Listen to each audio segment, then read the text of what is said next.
கொல்லும் என்று நம் மொழியில் சிலர் கூறுவார்கள்.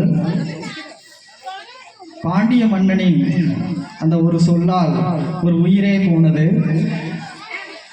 அந்த காப்பியம் சிலப்பதிகார காப்பியம்.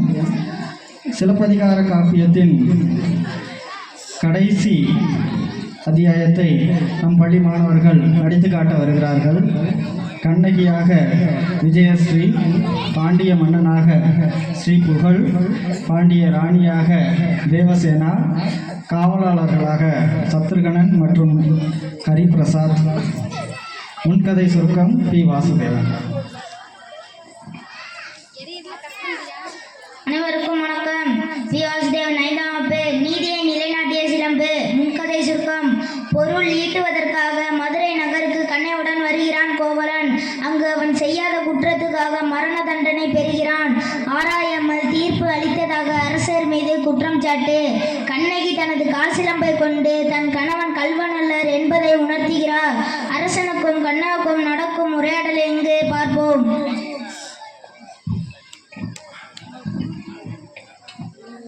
அரசே அரசே, நம் அரண்மனை வாயிலின் முன் அழுத கண்களோடும் தலைவிரிக்கோலத்தோடும் ஒரு பெண் வந்து நிற்கிறாள். அப்படியா?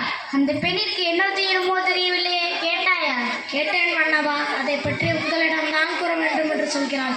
அவள் உங்களிடம் நீதி கேட்டு வந்திருப்பதாக தெரிகிறது. சரி, அந்த பெண்ணை உள்ளே அனுப்பு. இளங்கோடி போன்ற பெண்ணே, நீ யார்? அழுத கண்களுடன் நம்மை காண வந்ததன் காரணம் என்ன? உனக்கு என்ன வேண்டும்? ஆராயத்தை நீதி வழங்கிய மன்னனே, என்னையா யார் என்று கேட்கிறார்? சொல்கிறேன் கேள்.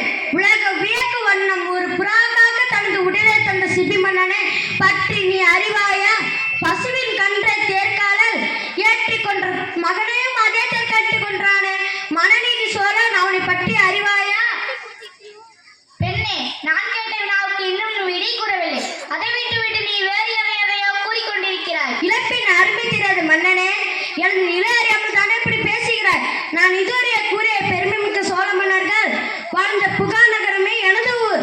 அவ்வூரில் பழியில்லா சிறப்பின உடைய புகழ்மிக்க மாசாத்தோரின் மகனாகிய கோல் மனைவி நான். எனது பேர் கண்ணகி. ஓ, இப்போது புரிகிறது.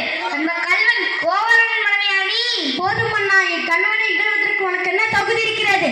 கூழ்வினை பயனால் உனது ஊருக்கு வந்து எனது கால் சிலம்பை விற்க வந்த என் கணவனை அநேகமாக கொண்டு விட்டாய. நீ செய்த தகுமா? பெண்ணே, போதும் நிறுத்து. கல்வனை கொள்வது கொடுங்கோல் என்று அக்தி ஏற்படையது அக்தி ஆச்சரியமாகும். இதை அனைவரும் அறிவார்களே, உனக்கு தெரியாதா என்ன? அறநெறி தவறிய மன்னனே, தாழ்த்தோடு தண்டித்தல் அறம் என்பதே நான் அறிவேன். ஆனால் நீ கூறுவது போல என் கணவன் கல்வன் அல்லன். அவனிடம் இருந்த சிலம்பும் அரசுக்குரிய சிலம்பென்ற சிலம்பு என்னுடையது. அதன் இணை சிலம்பு இதோ என்னிடம் உள்ளது. எனது கால் சிலம்பின் பார்வை மாணிக்க கற்களால் ஆனது. பெண்ணே, நீ சொல்வது உண்மை என்று அரசைக்குரிய சிலம்பின் பல் முத்துக்களால் ஆனது. ஆண்டவர் என்ற அவைகளிலே அனைவருக்கும் உணர்த்துகிறேன். யாரங்கே கோவலிடமிருந்து பெற்ற அச்சிலம்பை கொண்டு வா. பெண்ணே, இதோ கணவன் கைப்பற்றிய சிலம்பு. நீதி தவறாது என்று போற்றப்படும் மன்னனே, ஒரு தான் செயலர் கணவனை கொன்றது. உனது அறிவுரைக்கின்ற இதோ மேய்ப்புகிறேன். ஆ, தவறிலிருந்து விட்டேனே. பிரசல் கேட்டு பெரும்பிழை செய்தேனே. யானோ அரசன், யானே கல்வன். இதுவரை என் குலத்தில் எவரும் செய்யாத பழி சொல்லுக்கு நானாகி விட்டேனே. இனிமேலும் நான் உயிரோடு இருக்க தகுமா? இனி எனக்கு வெண்கோட்டு கூட தானே இதற்கு, எனது செங்கோல் தானே இதற்கு, எனது வாழ்நாள் இன்றும். ஆராய்ச்சி நீதி மன்னா அழித்து விட்டான். தர்மமே வெல்லும், தர்மமே வெல்லும், தர்மமே வெல்லும்.